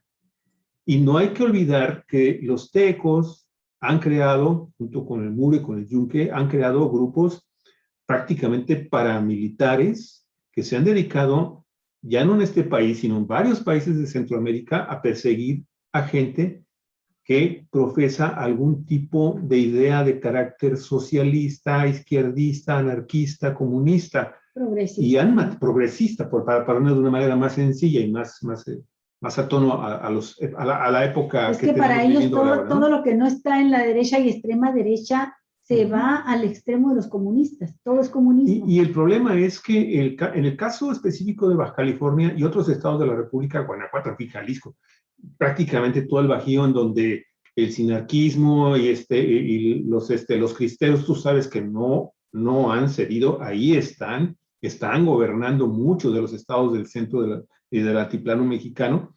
Bueno, en el caso de Baja California, no hay que olvidar las últimas embestidas de los grupos católicos intolerantes de la ultraderecha, representados por organizaciones civiles como ¿cómo se llama Yo influyo. Provida, lo de la vida familiar y cosas así, grupos, ahorita no recuerdo, los tengo ahí, pero ya se me olvidan, y que están muy presentes con un par de obispos muy beligerantes. Tú los conoces, uno está en Tijuana, otro está en Mexicali, que están en una actitud realmente, están actuando de una manera tan ilegal y con un Estado mexicano y un gobierno de Baja California que les ha permitido hacer lo que se les pegue en gana, ¿sí? Incluso en el atrio, hablar abiertamente en este proceso electoral de que hay que votar, ¿sí?, a favor de la vida y de la familia. Y lo que no son de la familia, los que no defienden la familia y los que no defienden la vida, son comunistas y contra esos no hay que votar y hay que luchar contra ellos. ¿Y sabes qué? Han crecido, yo me he dado cuenta en Baja California, es un pequeño grupúsculo que casi nadie tomaba en cuenta hace 2 o 3 años. Ahora tienen una fuerza que les permitió durante al menos un año completo, quizás un año y medio, impedir que, por ejemplo, en el estado el Poder Legislativo de Baja California, obviamente también con un juego muy perverso del gobernador Jaime Bonilla, que salieron adelante los temas, por ejemplo, de lo de los matrimonios, de la diversidad sexual. Del mismo Y hay quien matrimonio, detenido el tema mismo de la sexo. adopción, de los cambios también al Código Penal, al Código Civil, perdón, para que cualquier persona que quiera cambiarse sus datos en el acta de nacimiento y que en lugar de ser hombre quieran ser mujer o al viceversa y ponerse nombres de mujeres o de hombres, está totalmente todo eso detenido. Fíjate que detectamos ese grupo al que se refiere Javier cuando empezó a hablarse aquí de esta ley de matrimonios igualitarios y que el obispo de Mexicali tomó el Congreso y hizo oración ahí. Bueno, nosotros nos pusimos a investigar porque además coincidió con el momento en que vino un conferencista aquí a Ensenada y empezó a hablar de la defensa del Estado laico, ¿no? Y había una porra de jóvenes en contra de este conferencista. Se me va. Eran 200, voy a buscarlo. Lascano. Lascano. Se apellida Lascano. Bueno, pues hubo una porra y nos fijamos en ellos y empezamos a detectar a los jóvenes. Y efectivamente es un grupo muy organizado de la ultraderecha, manejan redes sociales. Nos tuvieron a nosotros también en la mira un tiempo, estuvieron atacando aquí a Cuatro Vientos, ya después nos dejaron por la paz, pero forman parte pues de esta organización. Cuando descubrimos su organización. Sí, de esta red que ahora viene a ponerse en primer plano de noticias internacionales con los 17,000 archivos que Wikileaks entrega a 4 medios de comunicación en México a contralínea y que te pone al descubierto la presencia de personajes importantes en estos grupos de ultraderecha y que se confirma con este evento del día de ayer, aunque se deslinde. Porque es muy interesante, fíjate, en estos archivos de Wikileaks que yo los he estado leyendo, lo que van publicando, dando a conocer los periodistas que los recibieron, es una estrategia muy, muy interesante la que llevan a cabo. El Yunque, por ejemplo, no se mete directamente a las movilizaciones callejeras en contra de los derechos de la diversidad sexual o los derechos de las mujeres, sino que ellos tienen muy clara la meta de incidir en las cúpulas directamente, ir con los arzobispos, ir con los magistrados y ganar posiciones de poder en los gobiernos, en los congresos, ahí están orientados. Ahí es donde participa Margarita Zavala. Ahí es donde están Juan Ignacio Zavala. Ahí es donde está, sí, donde está el hijo de Carlos Abascal. Y ellos se mantienen en la penumbra, se mantienen escondidos, secretos. Participan después otros en una serie de asociaciones civiles, como esta de Yo Influyo, que ni influye tanto ni es tan conocida, pero dejan. Ayer estaba escuchando una entrevista que hace Bernardo Barranco, el de Sacro y Profano, a especialistas sobre el tema de la ultraderecha en México, y llegan a la conclusión muy interesante de que ellos no se desgastan en la lucha callejera, en las manifestaciones contra la izquierda, ¿verdad? Por demandas como la libre interrupción del embarazo o los matrimonios igualitarios. No dejan que esa actividad se desgaste y la hagan los evangélicos fundamentalmente. Ellos están más enquistados en el ala ultraderechista de la Iglesia Católica y en los partidos políticos. Y fue muy interesante, no dieron ya los nombres, pero dicen, tienen presencia prácticamente en todos los partidos, no solo el PAN. Sí. Están en el PRI.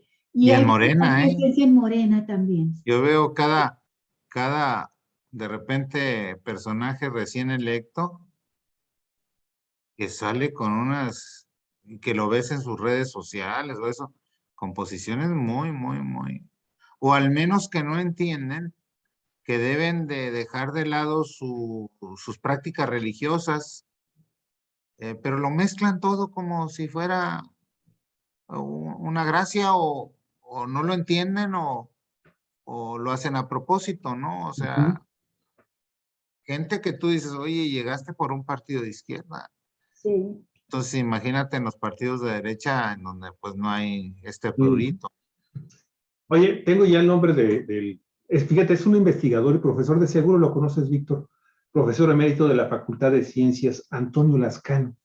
Él es el que estuvo aquí a dar una conferencia sobre el origen de la vida. Muy buena conferencia, ¿sí? Sobre el origen de la vida. Y resulta que hubo este grupo de dos, y era un grupo minoritario, eran 2 o 3 muchachas, ¿sí?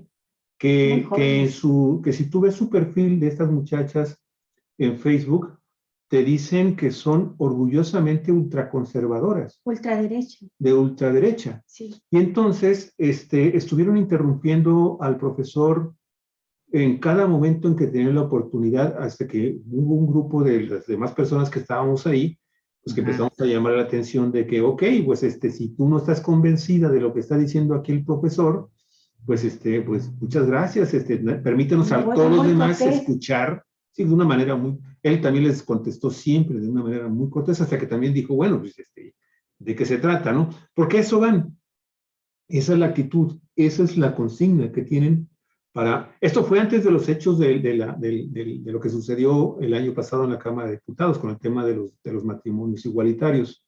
Entonces, y eso fue hace 3 años, y te digo, desde ahí empezamos a ver que como la espuma, empezaron a subir. Y ahora, Víctor, pues yo lo único que quiero preguntarte, ya como mi última participación ahorita, es, ¿tú cómo ves este panorama ante lo que está sucediendo con esta ultraderecha cada vez beligerante, más presente, con mayores seguidores? Porque eso también hay que mencionarlo y hay que subrayarlo. Mucha gente que que siente que la Cuarta Transformación, que Andrés Manuel López Obrador, que el Partido Morena, no son opciones, que son opciones que se desvanecieron, que ya no reflejan una oportunidad y una esperanza para modificar el status quo que nos dejó el prianismo en las pasadas 5 décadas.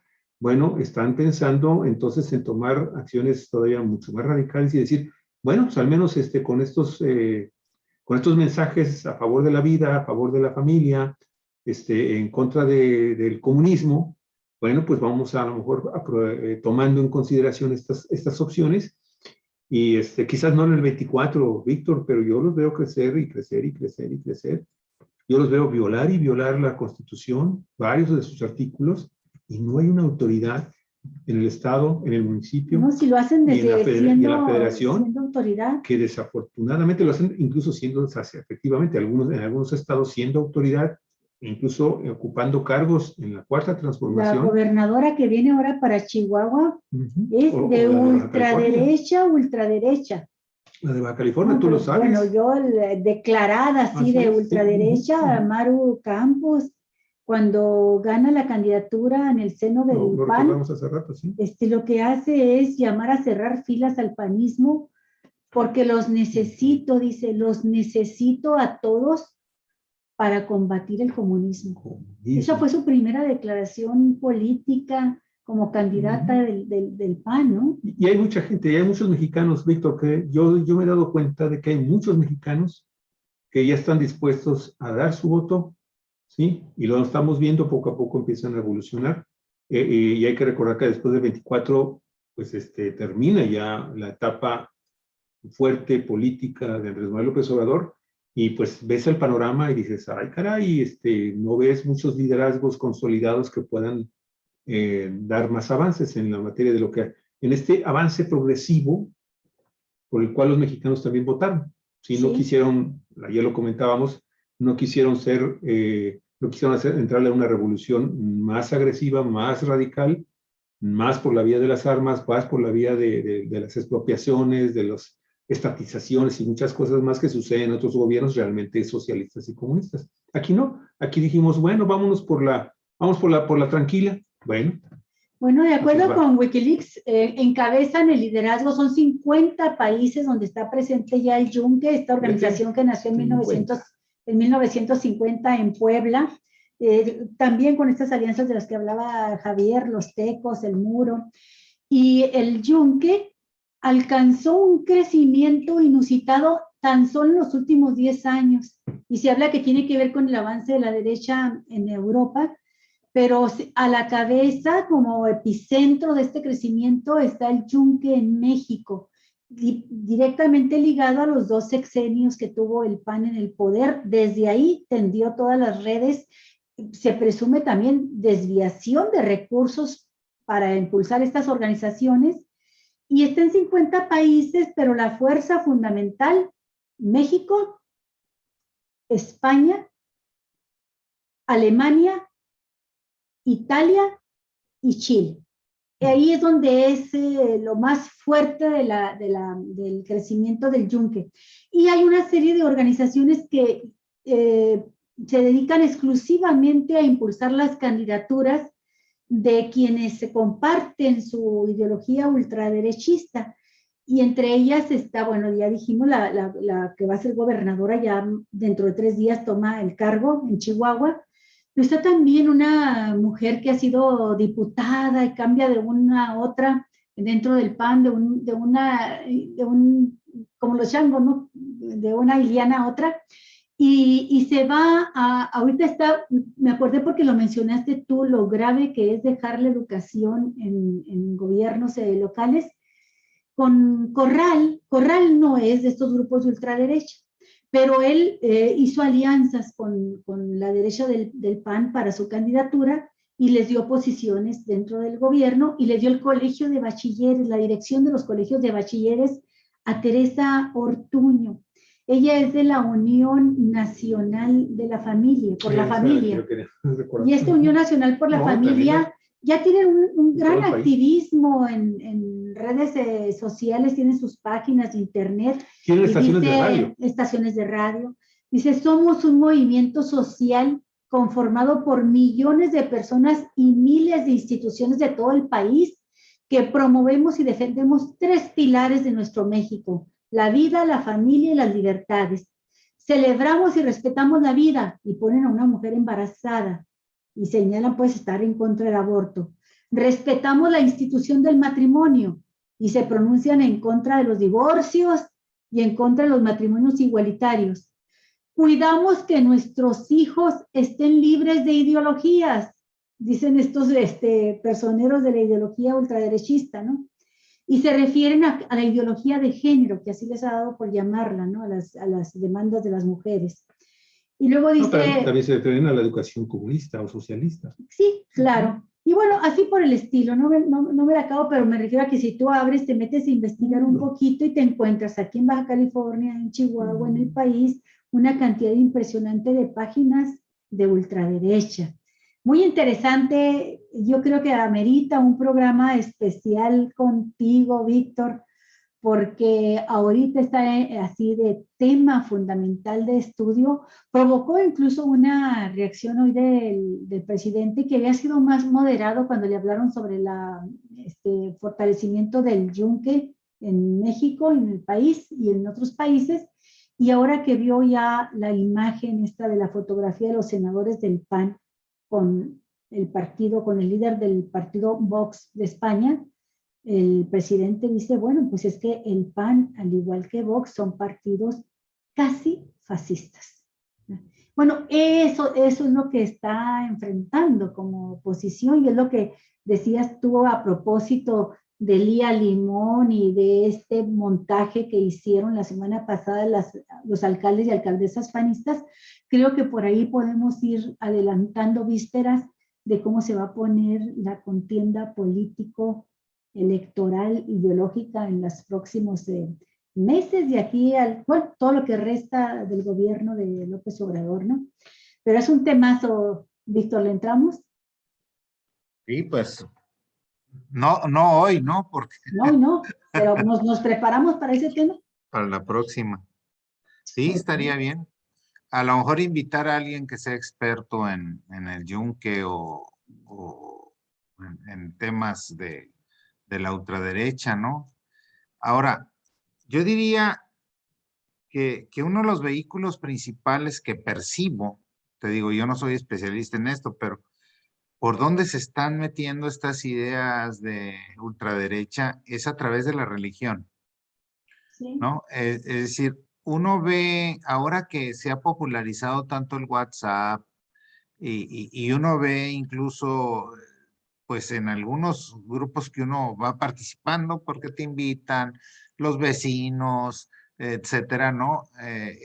Y te vas metiendo a grupos y empiezas a ver eh, eh, las cosas que van colando y el conservadurismo y los valores sumamente, depende en dónde te ubiques, ¿no? Pero, por ejemplo, en este sector en donde yo vivo, que es además es un sector de la población tradicionalmente panista, si uno ve los resultados electorales del distrito, pues uno ve lo que dicen los vecinos de toda la zona, ¿no? Es decir, cuestiones muy tradicionales, pro vida, eh,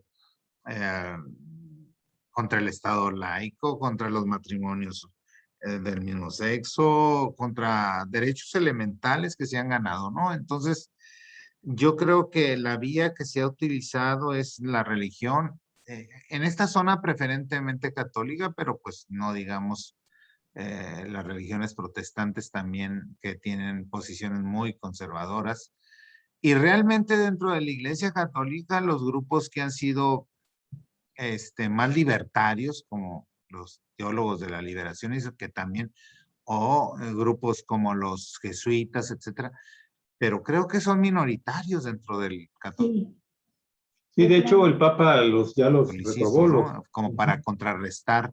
Sí, O hay los grupos de mujeres católicas por la libertad de elección, ¿no? Y cosas igual. así, pero son minoritarios. Y yo creo que la religión ha utilizado estas vías y ahora con los medios, con las redes sociales, pues tiene mayor penetración, ¿no? Antes era un trabajo más clandestino, desde el púlpito, ahora lo pueden hacer desde redes sociales, ¿no? Y estar todo el día y subiendo cosas y notas de la derecha y asustando a la gente y hablando mal del comunismo de López Obrador. O sea, realmente preocupante, ¿no? Y bueno, el cemento de todo esto desde mi punto de vista, pues es la ignorancia, ¿no? Sí, pero también la impunidad con la que actúan, Víctor. Sí, bueno, la impunidad, la No, la ignorancia, impunidad todo. también con ellos. Y como tú dices, muchos de los funcionarios que deberían de combatir todo esto comparten las ideas, ¿no?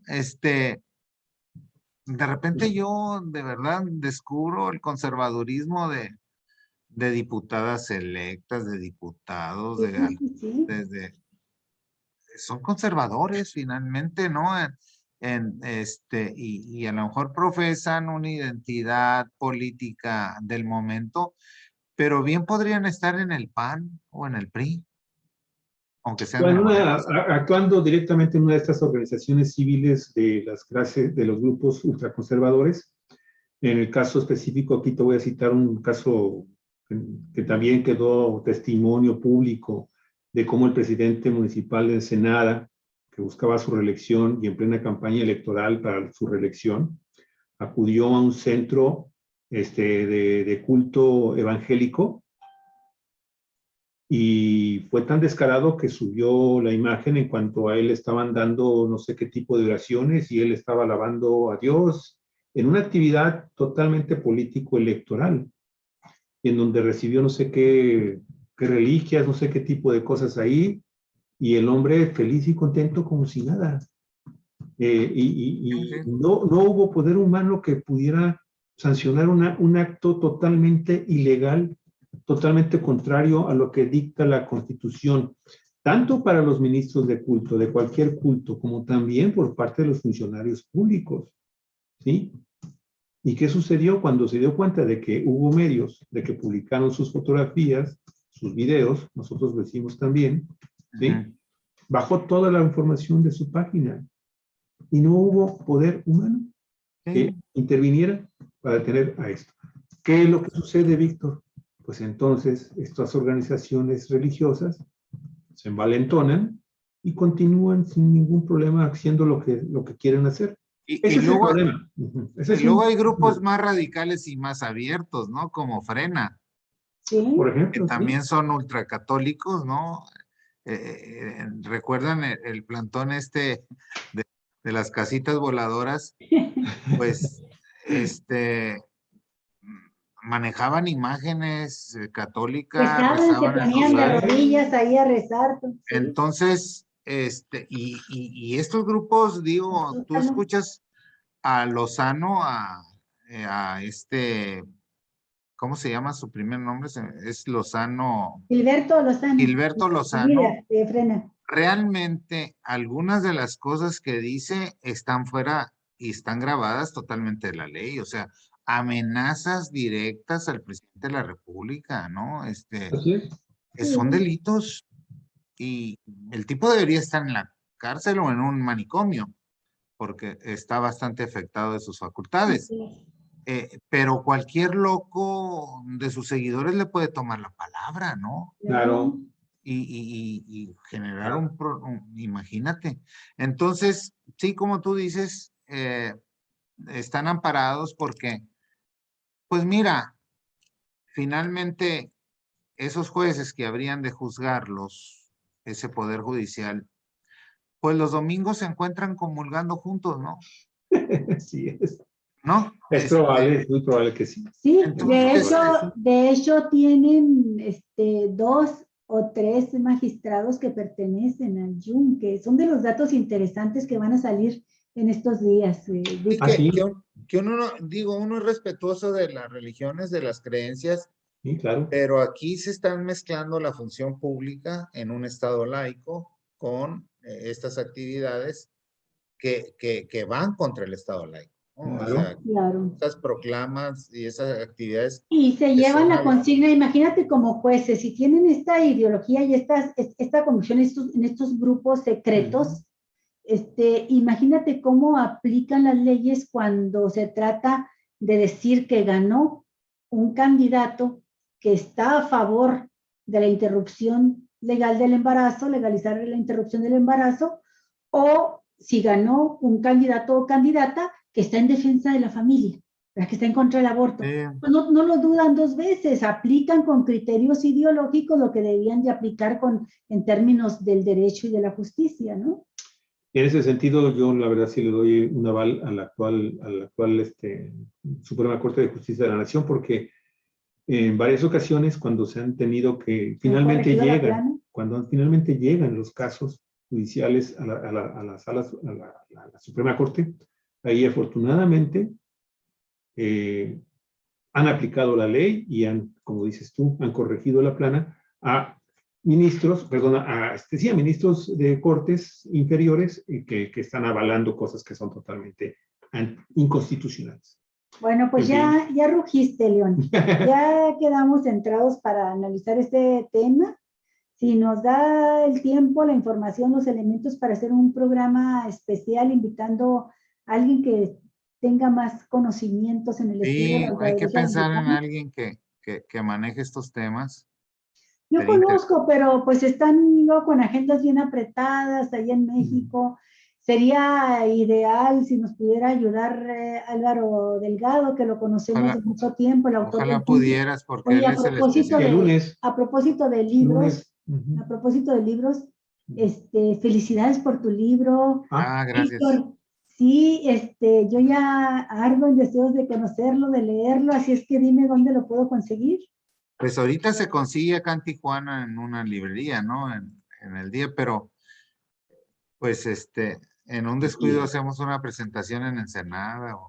Sí, Es vamos un a libro hacer- es un libro de otra cosa, de crónicas, por de eso me visiones llamó de la la atención. vida, de la memoria afectiva, de la frontera.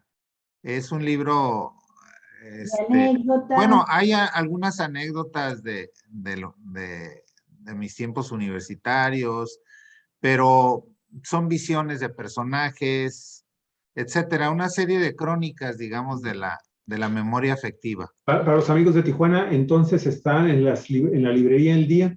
El día, ahí está el Da por libro. favor la dirección y si hay algún teléfono. Es en la para zona del río, en Boulevard Sánchez Taboada, ¿no? El olor del balón. El olor del balón. Uno de los textos le da precisamente nombre a esto. Es un recuerdo de infancia en Tecate. Yo soy de Tecate y pasé la infancia. Y entonces el olor del balón remite a ese olor tan particular que tenían los balones con los que jugábamos en el callejón, que eran de baqueta, ¿no? Ajá. Y que tenían un olor muy particular, entonces lo relaciono así con la infancia, ¿no? Es un recuerdo de la infancia, era cómo olían los balones y cómo los arreglábamos. Casi se les notaban las costuras, ¿verdad? Con los que estaban. Lo teníamos y de repente no lo cosíamos bien y quedaba un chichón, ¿no? Y así jugábamos. Cuando les inflaba se salía así, cierto. El balón daba vueltas Salía la extrañamente, cámara. pero ahí jugábamos en el callejón, ¿no? Entonces, son estos pequeños textos, la mayoría pues fueron publicados como en algún periódico y eso, pero hay otros que son inéditos, etcétera, ¿no? Entonces, pues sí, Bueno, pues ojalá que... déjame, te hago la propaganda completa, Víctor, el jueves 9 de septiembre, Sí. a las 7 de la tarde, será la presentación de este libro que de veras a mí me llama muchísimo la atención porque pues todo lo que te conozco es como sociólogo, como analista político, y aquí ya lo escucharon, son anécdotas, son cosas de la vida, ¿no? Y de la vida en la frontera. El olor del balón, Víctor Alejandro Espinosa Valle, su autor, y tiene esta presentación que la va a hacer Roberto Castillo Udiarte y Reinaldo Vázquez Abril en el Salón de Usos Múltiples del CEART de Tecate. ¿En Tecate? Sí, en Tecate, pues como soy de ahí, tiene que ver con Tecate. ¿De Terruño? ¿De ahí? Luego será la presentación, andamos viendo también aquí en Tijuana en el Secut. Pues no vamos sé, viendo o la sea, de Ensenada. se puede hacer la de Ensenada, hay varios lugares ahí, a lo mejor ustedes me pueden ayudar con eso y Ahí en el CEARTE. ahí está el No, el CEART. CEARTE es una porquería. Mejor vamos a buscarte. No, está muy mal. El CEARTE está Pero abandonado bueno, en pues una Ensenada. institución que es para aprovechamos eso, que nos presten el precisamente para espacio. decirlo. Es que, bueno, si van a ir, entonces hay que llevarse la sombrilla, porque si hay mucho sol, va a pegar duro porque no hay techo. Y si llueve bien la lluvia, pues entonces ahí también hay que sacar. No, sí, hay un problema muy grave en CEARTE. Daremos la oportunidad en un momento determinado. Bueno, de sacar buscamos dónde presentarlo. Sí, claro. Nos ponemos de acuerdo, a lo mejor en el Riviera. Nos ponemos de acuerdo con el seminario de historia. Todavía con ellos. Tenemos aquí amigos en el seminario de historia y con la maestra Tete. Así es. Manríquez, que Pepe está en Manríquez, educación, antes de que salga en educación en el municipio, y que De nos las ayuden a cosas organizarlo, y rescatables. y lo organizamos ahí en el Riviera. Claro. Claro. ¿Sí? Bueno, yo lo que quería, porque mencioné lo del lunes, el lunes, y para el tema del yunque, hay que, van a ser una serie de trabajos sobre 5 capítulos. trabajos de investigación que a lo largo de su vida como periodista ha hecho Álvaro Delgado, este excelso periodista mexicano Que que ahora está en sin embargo, y va a estar con otro periodista también de todos los respetos, Con mi paisano Alejandro Páez. Páez, Páez Varela. ellos tienen, a partir del próximo lunes A las 9 de la noche va a estar pasando. 7:30 tiempo de Baja California, de lunes a viernes. Hay que verlo. Ok. Bueno, Sí, bueno. pues un abrazote, Víctor, y muchas gracias por la charla. Ha sido muy rica y sustanciosa, como siempre. Muy bien. Un abrazo Pues, y nos vemos dentro de 15 nos días. vemos. Sí. Hasta luego. Hasta luego. Hasta luego, Víctor, que sigas muy bien. Hasta luego. Bonito fin de Igual. semana. Con eso cerramos Igual. nuestras transmisiones, amigos de Cuatro Vientos. Muchísimas gracias. Nos estamos viendo. Que tenga muy buen fin de semana y hasta el próximo lunes. Que siga bien. Cuatro vientos. Cuatro Vientos. Periodismo en la red, donde todas las voces se encuentran. Hasta luego. Hasta pronto.